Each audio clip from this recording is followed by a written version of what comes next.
At my mom's birthday, my sister raised her glass, smirking. Thanks for the $20,000 loan. Consider it an early inheritance. My parents laughed, adding, You're always so generous. I just smiled, sipped my drink, and sent the final email. They came home the next day to find their mortgage had mysteriously doubled. My sister's car was repossessed, and my parents' bank accounts were frozen. But it was just the beginning. It was my mother's birthday, and she had insisted on one of her classic, over-the-top family parties. My sister, Lisa, clinked her glass with a polished fingernail and flashed that flawless smile she perfected for every sorority function back in college. Thanks for the $20,000 loan, she said, flashing that practiced, pageant-perfect smile. Consider it an early inheritance. There was a brief, stunned silence before my parents burst out laughing, my mom dabbing at her eyes as if she'd heard the funniest thing in years. Dad tapped her on the shoulder and leaned back in his chair, clearly proud of his golden child. I just smiled, let the ice clink in my glass, and took a slow sip. I looked around the table.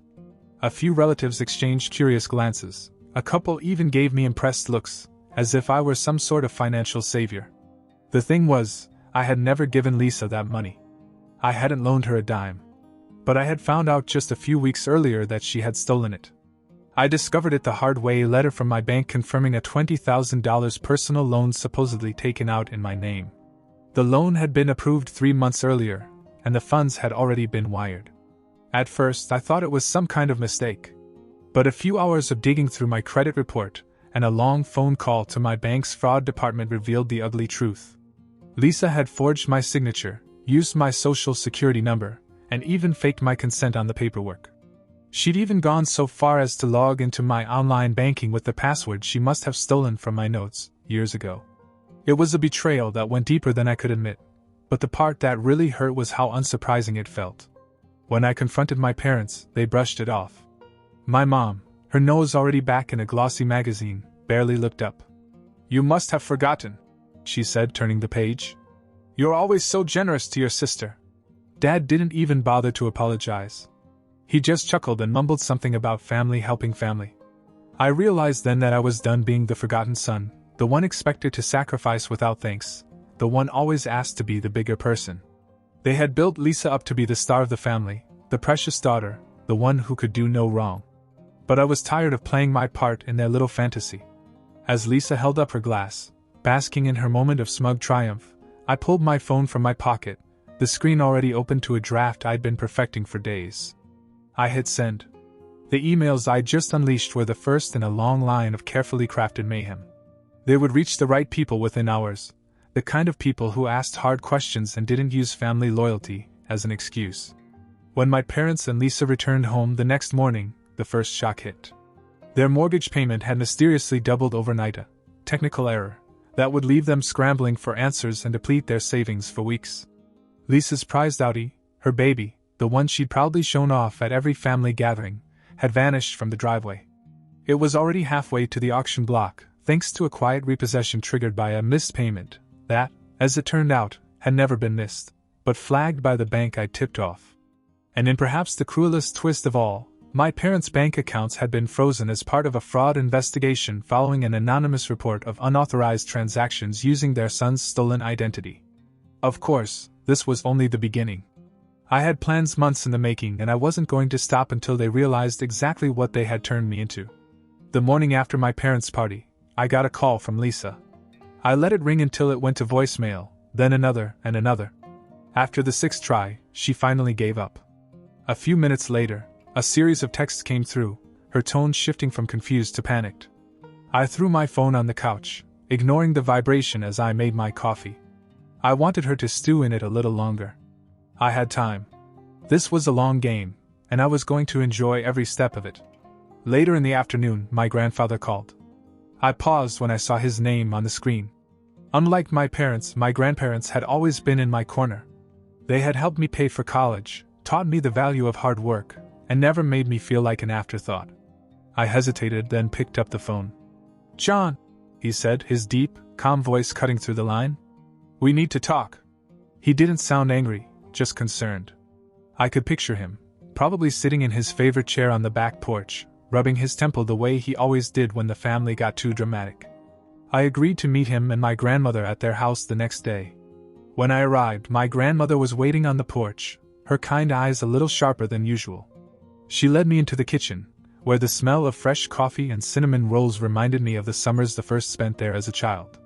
My grandfather sat at the table, a manila folder in front of him. He wasted no time. "What's going on, son?" I took a deep breath, my mind flashing back to the moment Lisa had raised her glass, that smug, entitled grin on her face. I explained the loan, the forgery, and the years of being the family doormat. I told them about the confrontation, the dismissive wave of my mother's hand, the way my father barely looked up. They listened without interrupting, their faces hardening with each detail. When I finished, my grandfather pushed the folder toward me.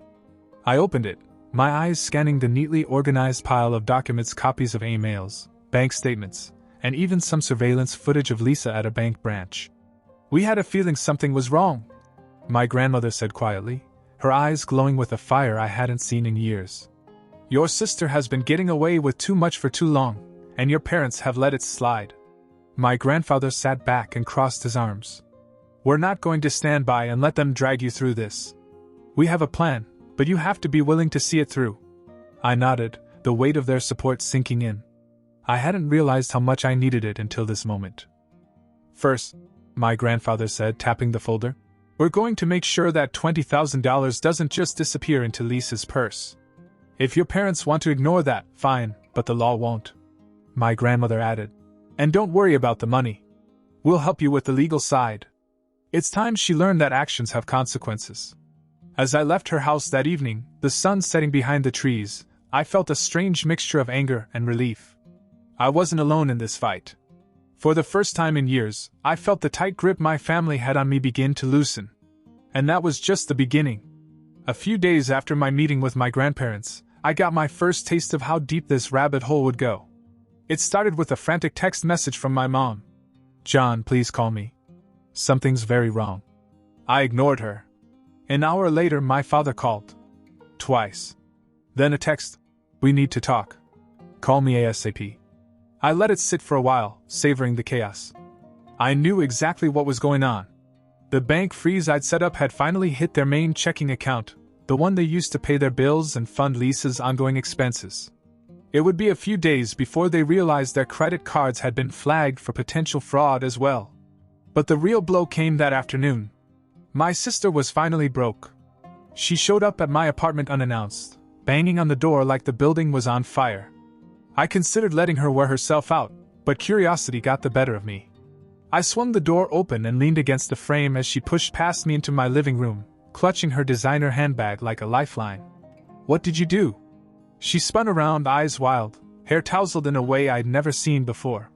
It was like she'd just come out of a nervous breakdown. "My car is gone. Mom and Dad's accounts are frozen." "What the hell is going on?" I walked past her to the kitchen and grabbed a beer from the fridge. I took a long sip, then finally met her gaze. "I don't know, Lisa. Maybe you should call the bank. You know, the one where you forged my name?" Her face went pale. For a moment, she actually looked scared, like a kid caught shoplifting for the first time. "I didn't. She stammered, clutching her bag tighter. "It was just a temporary thing. I was going to pay it back." "With what?" I shot back, my tone sharper now. "Your Instagram ad money? The occasional brand deal? Come on, Lisa, we both know you don't have that kind of money." Her face twisted, the fears shifting to something colder, more familiar. "Mom and Dad will figure it out," she hissed, like a snake backed into a corner. "They always do." I couldn't help but laugh at that. "Yeah? Maybe. But right now your accounts are frozen, your car is gone, and you've got a felony fraud case hanging over your head. Good luck with that." For a split second, I saw real panic in her eyes.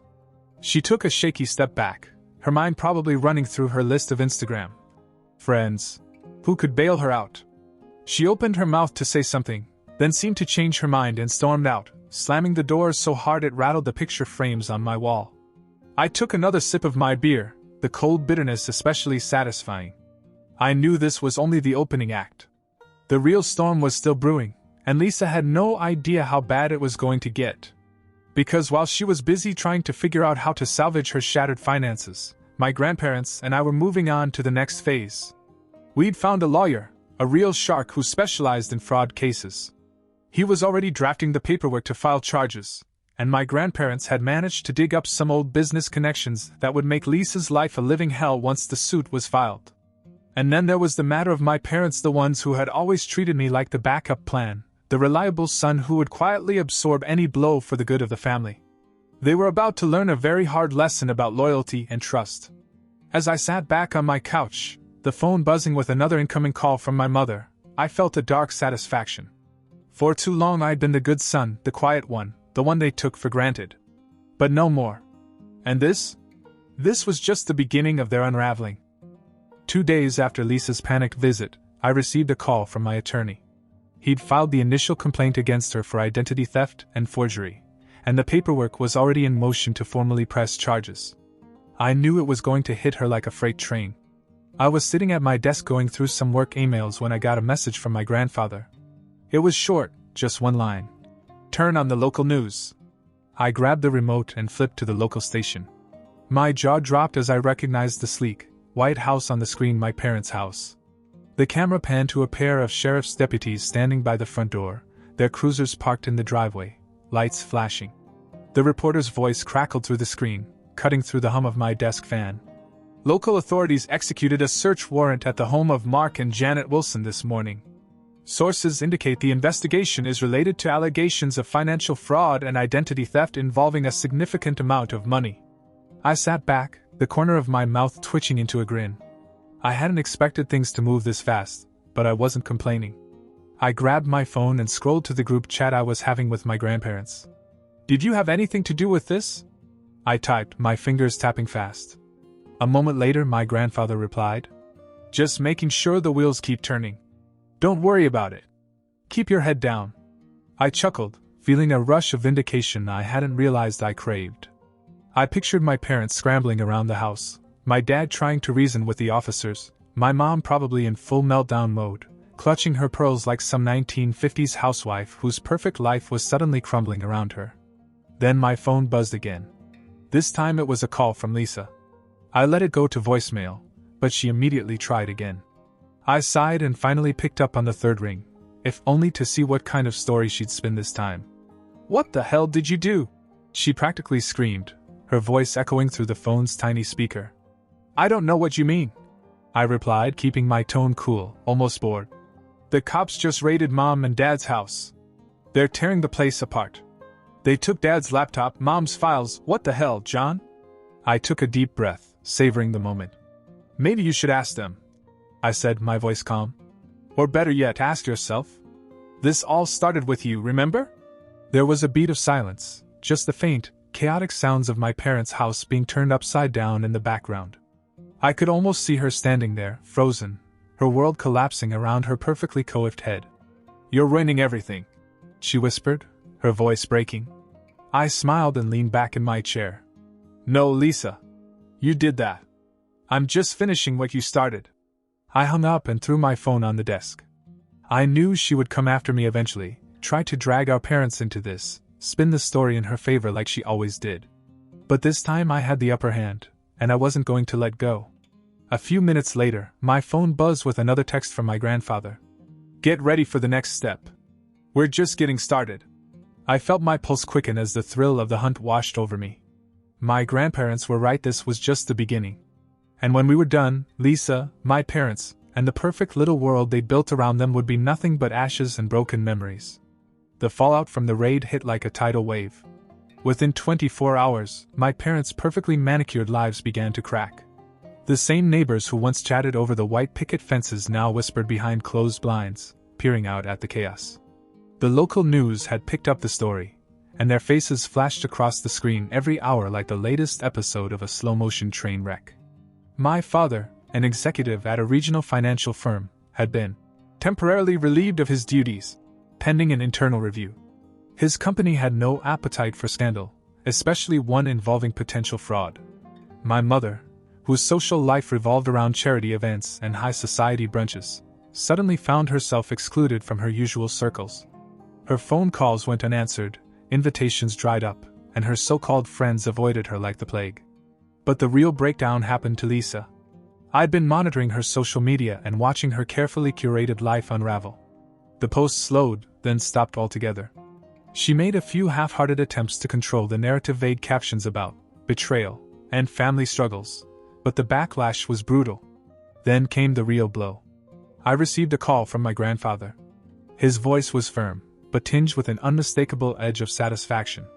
"It's time," he said, his words coming crisply through the line. "Meet me at the lawyer's office this afternoon." I showed up at the sleek, glass-walled downtown building, the kind of place where every office had a view of the skyline, and the air smelled of polished wood and old money. My grandparents were already in the conference room, sitting across from a tall, sharp-looking man in an 80s suit. The table was covered with neatly arranged folders, each one labeled with a different legal term that practically screamed, "Lisa's worst nightmare." My grandfather nodded as I sat down, his expression serious but proud. My grandmother gave me a reassuring pat on the arm, her eyes sharper than I'd ever seen them. The lawyer wasted no time in pushing a thick folder across the table.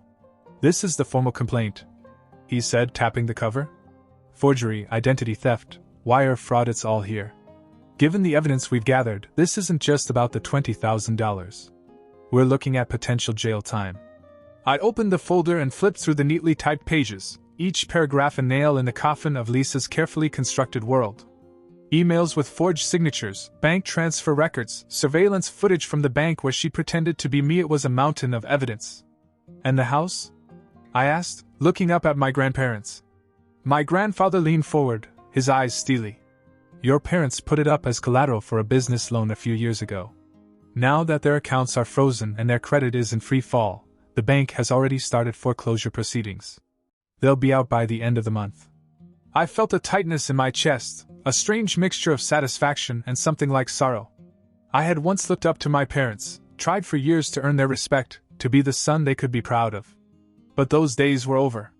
I took the pen the lawyer offered and signed the last line, my signature sharp and deliberate. When I looked up, my grandparents were both watching me, their faces a mixture of pride and quiet relief. "Good," my grandfather said, standing up and clapping a firm hand on my shoulder. "Now let's let the system do its job." As I left the office, the afternoon sun casting long shadows across the city streets, I felt a strange calm settle over me. This was the point of no return. My sister's reign as the spoiled, untouchable golden child was over, my parents' blind favoritism shattered. I paused at a crosswalk, watched the steady stream of traffic, and let out a slow breath. This chapter of my life was finally closing, and I felt lighter, free in a way I hadn't in years. But I still had one last step to take, the real, final goodbye to a family that had never really been one. A week after signing the papers, the storm truly hit. My parents' house, the sprawling white colonial with the perfectly manicured lawn, was officially foreclosed. The sheriff's notice, bright and unmissable, was taped to the front door like a neon scarlet letter. Their accounts remained frozen, their credit scores shattered, and the mortgage company had seized their second property, a vacation home in the mountains they loved bragging about at every family gathering. Lisa, stripped of her car and cut off from her main source of financial support, was now living in a cramped apartment across town, desperately trying to rebuild her crumbling influencer empire.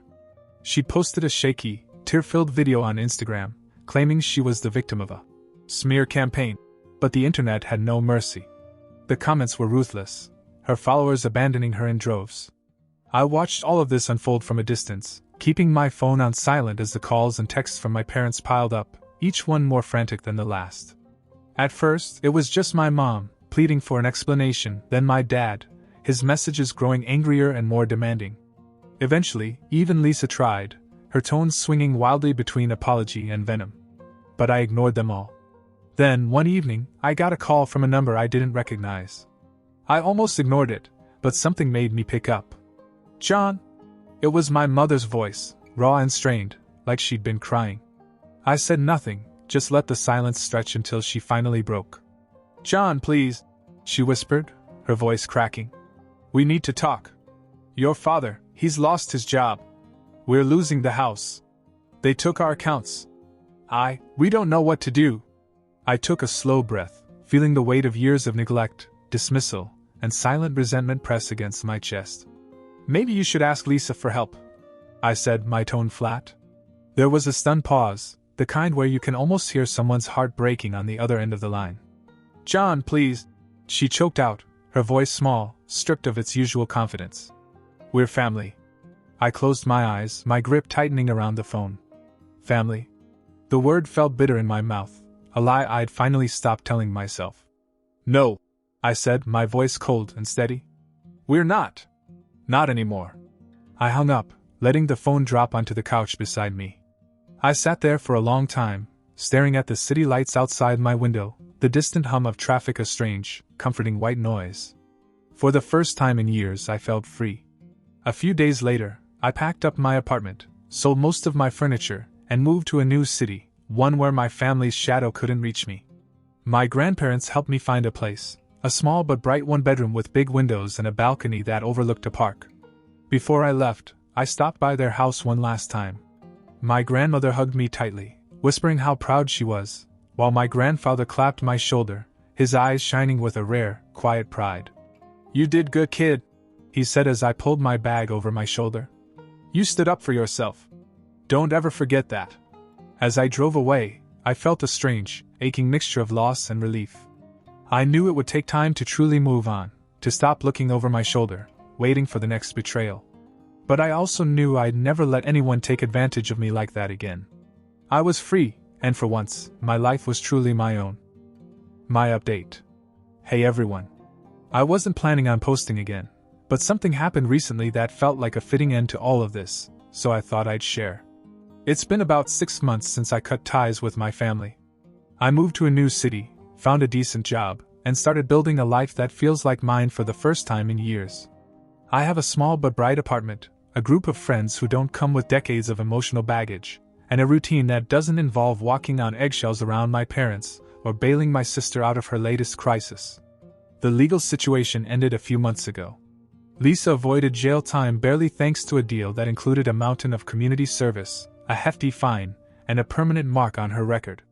My parents lost their house, their savings, and most of their so-called friends. The last I heard, they'd moved into a small rental on the edge of town, a far cry from the 5-bedroom showcase they used to lord over the rest of the family. I thought that was the end of it, that I'd finally closed that chapter for good.